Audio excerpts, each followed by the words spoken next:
রাত্রি 9:15টার দিকে হঠাৎ করেই আমার আর ওর ইচ্ছে হলো যে চলো আজকে সেই পুরনো জায়গাটা থেকে ঘুরে আসি। আর এই যে পারফিউমটা দেখছো, এটা কিন্তু ও আমাকে আশীর্বাদে দিয়েছিল, এতদিন মাখা হয়নি। আর পারফিউমটা এত ভালো, নামটা কিন্তু আমি কমেন্টে দিয়ে দেবো যদি তোমরা কেউ চাও।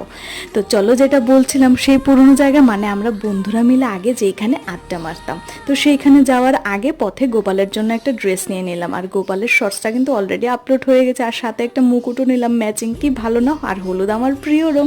আর এই যে জায়গাটা দেখছো, কি ভিড় তাই না? আগেও ভিড় থাকতো, আর বরাবরই ও আমার হাতে ধরে রাস্তাটা ক্রস করায়, কারণ আমার বড় হোক কিংবা ছোট রাস্তা হোক বরাবরই আমার ভয় লাগে। তো সাথে নিয়ে নিলাম চা। এখন তো চা খাই না, আমিও খাই না, ও খায় না, তার চাটা এত ভালো লাগলো না। তবে সেই জায়গাটাতে কিছুক্ষণ দাঁড়িয়ে থেকে যেখানে আমরা সবাই মিলে আড্ডা মারতাম, ভালোই লাগলো। আর সাথে কিছু শপিংও করলাম। কি কি করলাম সেটা কিন্তু অলরেডি আপলোডেড, চ্যানেলটা সাবস্ক্রাইব করে দিও, দেখে নিও।